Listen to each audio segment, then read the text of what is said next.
नमस्कार दोस्तों, सत्ता नगरी में आज बात करेंगे उत्तर प्रदेश के कद्दावर मुस्लिम नेता आज़म खान की, जो पूर्व कैबिनेट मंत्री हैं। पिछले 23 महीनों से सीतापुर की जेल में बंद थे।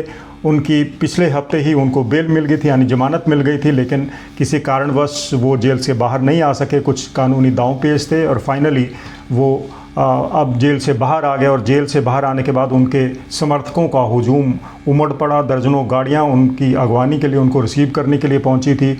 और उनका जो सफ़र था रामपुर तक का, वो बड़ा दिलचस्प रहा। इस दौरान उन्होंने मीडिया से ज़्यादातर दूरी बनाए रखी। कुछ सवालों के जवाब बड़े संक्षेप में दिए। उनसे ये पूछा गया कि वो क्या जिस तरह की अफवाहें फैल रही है मायावती की पार्टी में शामिल होंगे, तो उन्होंने यही जवाब दिया कि पिछले 5 सालों से वो किसी के साथ संपर्क में नहीं है। जेल में उनसे मिलने कोई भी नहीं आया, किसी से उनकी बातचीत नहीं हुई, क्योंकि जेल में फ़ोन पर बात करना अलाउड नहीं है।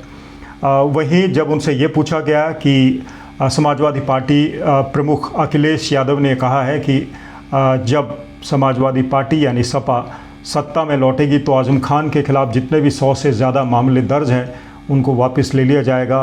और उन्होंने अब ये उम्मीद जताई है कि आज़म खान जल्द ही राजनीतिक की जो अपनी पारी है उसको पूरी करेंगे। लेकिन लगता नहीं। आज़म खान ने ये भी कहा है कि वो अपने स्वास्थ्य पर ध्यान देंगे। लगता है कि फ़िलहाल वो राजनीति में दोबारा उतरने से गुरेज कर रहे हैं। स्वास्थ्य कारण भी हो सकते हैं, कुछ दूसरे कारण भी हो सकते हैं, और जिस तरह से उनके ऊपर आपराधिक मामले चल रहे हैं शायद उनकी वजह से वो राजनीति में ना भी लौटें। लेकिन कुल मिलाकर अब आज़म खान जेल से बाहर आ गए हैं तो कहीं ना कहीं उत्तर प्रदेश का जो मुस्लिम समुदाय है, उत्तर प्रदेश के जो मुस्लिम मतदाता हैं, उनमें कहीं ना कहीं खुशी की लहर है। और जाहिर तौर पर आज़म खान के बाहर आने से समाजवादी पार्टी, अगर वो उसमें रहते हैं, क्योंकि ऐसे कयास लगाए जा रहे हैं काफ़ी अरसे से कि समाजवादी पार्टी से वो दूरियां बनाए हुए हैं, उनके और अखिलेश यादव के बीच में दूरियां आ गई हैं। लेकिन अखिलेश यादव की जो बॉडी लैंग्वेज थी, जिस तरह से वो कल मीडिया से बात कर रहे थे, और जैसी खुशी उनके लबों पर, चेहरे पर दिखाई दे रही थी, उनकी बॉडी लैंग्वेज से तो नहीं लगता। सबको यही उम्मीद है कि आज़म खान फ़िलहाल समाजवादी पार्टी में ही बने रहेंगे। कयास ये भी लगाए जा रहे थे कि वो बहुजन समाज पार्टी का दामन थाम सकते हैं, लेकिन ऐसा फ़िलहाल उनकी बॉडी लैंग्वेज से नहीं लगता, क्योंकि अभी तो ये भी संशय है कि आज़म खान दोबारा राजनीति में कदम रखते भी है या नहीं। भले ही आज़म खान चुनाव न लड़ें और वो सीधे तौर पर राजनीति में ना आएँ, लेकिन रामपुर समेत कई ऐसे कंस्टिट्यूएंसीज़ हैं उत्तर प्रदेश में जहां पर उनका खूब प्रभाव है। और कहीं ना कहीं हमने देखा कि उत्तर प्रदेश में जब से भारतीय जनता पार्टी की सरकार बनी है, मुस्लिम राजनीति लगभग हाशिए पर चली गई है, क्योंकि वहाँ के इस तरह के नेता वहाँ पर नहीं है। उनकी कमी थी कि आज़म खान जैसा कोई नेता हो। तो आज़म खान अब बाहर आ गए हैं तो उत्तर प्रदेश की मुस्लिम राजनीति के गरमाने के आसार बन गए हैं। और अब थोड़ा सा बात कर लेते हैं, आज़म खान के बाहर आने से क्या भारतीय जनता पार्टी की चिंताएं बढ़ रही हैं।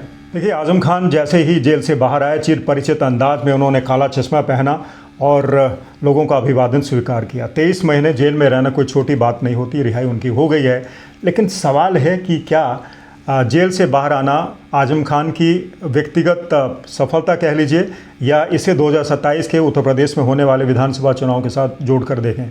क्या आज़म खान के बाहर आने से भाजपा की मुस्लिम विरोधी जो छवि है उसे झटका लगेगा? क्या उत्तर प्रदेश की राजनीति में ये जो घटना है उनको जमानत मिलने की किसी भूचाल की तरह है? क्या सियासी जो रणनीतियां हैं उनमें कोई फ़र्क आएगा? समाजवादी पार्टी के वरिष्ठ नेता और पूर्व कैबिनेट मंत्री आज़म खान निश्चित तौर पर उत्तर प्रदेश के बहुत बड़े नेता हैं, मुस्लिम नेता हैं, और उनको रिहाई मिल गई है। रिहाई इलाहाबाद हाई कोर्ट की ओर से क्वालिटी बार भूमि अतिक्रमण मामले में मिली है, जो जमानत के बाद संभव हुई। और उनके खिलाफ लंबित अंतिम आपराधिक केस था। आज़म पर 100 से अधिक मुकदमे दर्ज हैं, जिनमें से 80 से ज़्यादा 2017 में भाजपा सरकार बनने के बाद लगाए गए थे। सपा इसे राजनीतिक प्रतिशोध का प्रतीक मानती आई है, जबकि भाजपा इसे कानून का राज बताती आई है। इस जमानत का महत्व इसलिए बढ़ जाता है क्योंकि आज़म खान यूपी के मुस्लिम समुदाय के सबसे प्रभावशाली चेहरों में से एक हैं। दोस्तों, रामपुर जैसे क्षेत्रों में उनकी पकड़ ऐसी है कि 2022 के विधानसभा उपचुनाव में भाजपा ने 34,000 वोटों से जीत हासिल की, लेकिन मुस्लिम बहुल 60% से ज़्यादा सीट इस सपा की हार हुई। मुख्य रूप से आजम के जेल में होने की वजह से हुई, इसलिए उनका बाहर आना अब सपा के लिए संजीवनी है। सत्ता में आने पर आजम खान के खिलाफ जितने भी मामले हैं अभी उन पर भी नज़र बनी रहेगी। देखिए दोस्तों, आजम खान भले ही राजनीति से कुछ समय के लिए दूरी बना लें, लेकिन उनका जेल से बाहर आना, उनको जमानत मिलना समाजवादी पार्टी के लिए कहीं ना कहीं एक संजीवनी का काम करेगा। रामपुर चुनाव क्षेत्र की बात करते हैं, वहाँ पर उनकी खूब मजबूत पकड़ थी, लेकिन 2022 में जब वहाँ पर उपचुनाव हुआ तो भाजपा ने सीट 34,000 वोटों से जीत ली, और वो भी 60% मुस्लिम इलाका या मुस्लिम मतदाताओं के बावजूद भी। सीट पर सपा की हार मुख्य रूप से आजम के जेल में होने की वजह से हुई। अब उनकी रिहाई सपा के लिए एक संजीवनी है। जैसा मैंने आपको कहा, पार्टी अध्यक्ष अखिलेश यादव ने तुरंत कहा है कि सत्ता में आने के बाद आजम समेत सभी के खिलाफ जितने झूठे मुकदमे दर्ज हैं वो वापस होंगे। भाजपा ने अपने नेताओं के केस माफ़ कर दिए हैं, हम न्याय देंगे, ऐसा उन्होंने कहा। और बयान न सिर्फ उनका कहीं ना कहीं आजम खान को पार्टी से जोड़ता है, बल्कि मुस्लिम वोटरों को भी एकजुट करने का संदेश देता है। सपा के लिए ये रिहाई 2027 विधानसभा चुनाव से पहले एक बड़ा राजनीतिक हथियार साबित हो सकता है। उपचुनाव में भी आजम खान की सक्रियता सपा को पश्चिमी यूपी में मजबूत कर सकती है, जहां मुस्लिम यादव गठजोड़ पहले से ही मजबूत है। विशेषज्ञों का मानना है कि यदि सपा आजम की जेल की यात्रा को भाजपा की साजिश के रूप में प्रचारित करती है तो यह मुस्लिम समुदाय में नाराजगी को भुनाने का मौका उसे मिलेगा। रामपुर, मुरादाबाद और सहारनपुर जैसे ज़िलों में भी सपा की सीटें बढ़ सकती हैं, जो 2024 लोकसभा चुनाव में पहले ही मजबूत प्रदर्शन का संकेत दे चुकी हैं। अब सवाल ये आता है कि आजम खान के बाहर आने से भारतीय जनता पार्टी को क्या उसका नुकसान होगा। आजम खान की रिहाई भाजपा के लिए एक अप्रत्यक्ष चुनौती दिखाई दे रही है। योगी आदित्यनाथ सरकार पर सपा लगातार राजनीतिक बदले का आरोप लगाती आई है। अखिलेश ने सीधे तंज कसा कि योगी ने खुद और अपने उप मुख्यमंत्री समेत भाजपा नेताओं के मुकदमे माफ़ कर दिए, लेकिन आजम को सताया। यह आरोप भाजपा की कानून का राज वाली बात की छवि को धक्का पहुंचा सकता है, खासकर मुस्लिम बहुल इलाकों में जहां भाजपा पहले से ही मुस्लिम विरोधी टैग से जूझ रही। 2027 के चुनाव से पहले ये घटना भाजपा की राजनीति को प्रभावित करेगी। रामपुर जैसी सीटों पर भाजपा की जीत आजम की अनुपस्थिति में आसान हुई थी, लेकिन अब सपा का कुनबा मजबूत हो सकता है। दोस्तों, राजनीतिक विश्लेषक प्रोफेसर सुधीर पांडे भी कहते हैं कि यदि सपा इस मुद्दे को मुस्लिम वोट बैंक तक सीमित रखेगी तो प्रभाव स्थानीय रहेगा, यानी कि लोकल।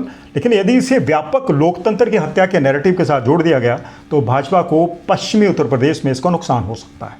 भाजपा को अब सॉफ्ट हिंदुत्व की बजाय विकास और कानून पर फोकस करना चाहिए, वरना सपा का पीडीए यानी कि पिछड़ा दलित अल्पसंख्यक जो फार्मूला है मजबूत हो जाएगा। हालांकि भाजपा के लिए सकारात्मक पहलू भी है।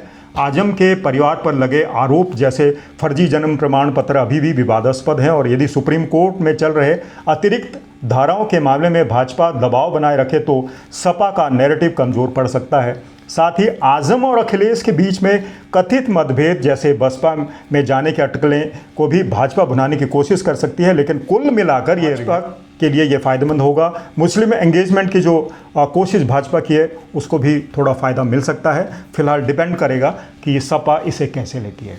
वहीं आजम खान की जमानत सिर्फ एक व्यक्ति की जीत नहीं है, बल्कि यूपी की राजनीति में मुस्लिम प्रतिनिधित्व और न्याय की लड़ाई का प्रतीक भी मानी जा रही है। सपा को इससे निश्चित तौर पर फ़ायदा होगा, उसका वोट बैंक मजबूत करने का उसे मौका मिलेगा, जबकि भाजपा को अपनी छवि सुधारनी होगी। 2027 के चुनाव में यह घटना निर्णायक साबित हो सकती है, लेकिन क्या यह सपा की वापसी का संकेत है या भाजपा इसे मजबूत कर लेगी, ये देखना दिलचस्प होगा। दोस्तों, यह था आज का वीडियो। उम्मीद है आपको अच्छा लगा होगा, और वीडियो पसंद आए तो उसे शेयर ज़रूर कीजिएगा।